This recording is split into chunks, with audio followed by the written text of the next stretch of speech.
Hey, this is Chris from BattleRap.com. We are at the New Era flagship store in Toronto, Queen Street, the day before the press conference of Blackout. So this is, I guess, the official launch of Blackout.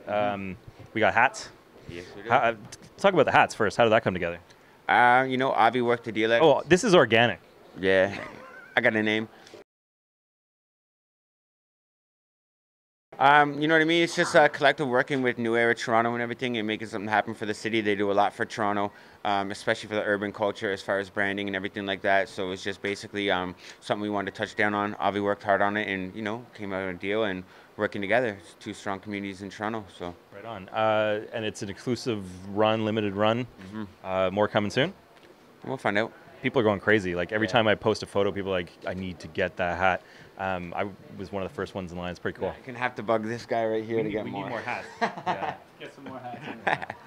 And online. The people online want them. What's his Twitter? What should they be bugging him at? My Twitter? Yeah. Oh, underscore Adam John Gordon. Underscore Adam John Gordon, he said. Just look at my followers and you'll be able to find them. You'll be one of the most recent ones I followed. So. Okay, let's talk about Blackout 5. Just like, what's your general thoughts going into it right now? Just, hoping everything goes smooth. I mean, as you know, crossing the border can be an issue, but it's not really the border that's the issue. It's making the rappers understand what they need to do to cross that border. We can't babysit everyone. We can only do what we can. So it's just really making sure that everyone gets here. And as long as everyone's here, then it's smooth sailing. We're confident in what we can do at an event.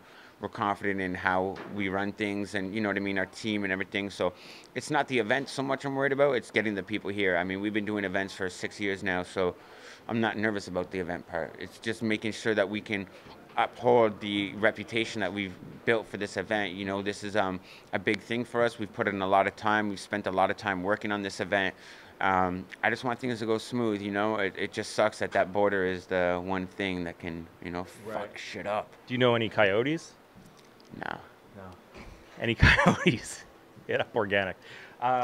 Let's talk about the venue, the Queen Elizabeth Theatre in the kind of exhibition district of Toronto. First time you guys are going there. All I've heard is good things from people who've been in it. What can you tell people? What can they expect from it? I mean, it's not a nightclub. A lot of venues that are used for battle rap are nightclubs. You know what I mean? This is actually a concert theater, so it's going to make a big difference as far as acoustics and sound and everything, and just the way the whole event is set up. It's a seated venue, which is to the advantage, hopefully.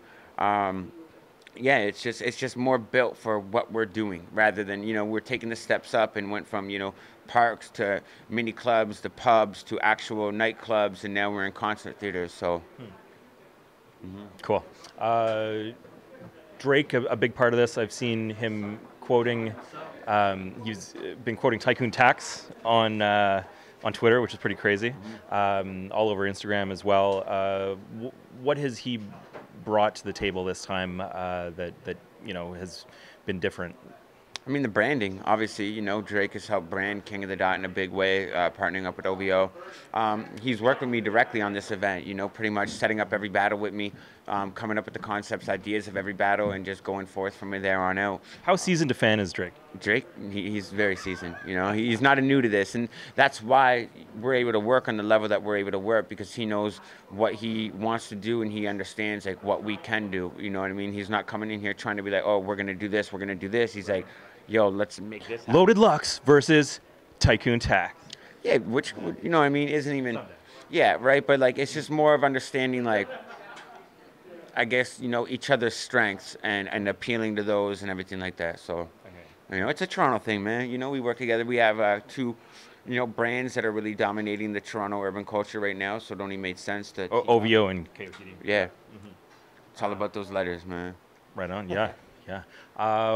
What else? I guess, were you there last week when Pat and Sharon faced off? No, I wasn't. Unfortunately, I had a wedding, so I couldn't go. I was upset about that. I wanted to be there. Because both of them are characters, right? Right. What did you hear about kind of their interaction? I hear Sharon's super confident, and Pat's the same way. Normally, Pat don't really finish writing his bars up until like 2 days before the battle. He's been telling me he's been done for a month. So that goes to say he's taking Sharon very seriously. He knows this is probably his biggest matchup ever as far as media attention and everything. A lot of eyes on Pat for this one. He really needs to show and prove. And Sharon has been asking for this for a long time. So for him to not deliver would be a really bad look on his behalf. So you're going to see both of them at their best, I presume, and hopefully it goes down and makes a classic. Cool. We'll stay tuned. We'll talk to you, I'm sure, every day for the next few days. Yes, sir. Organik, King of the Dot. Chris Mitchell, BattleRap.com. Yeah, BattleRap.com.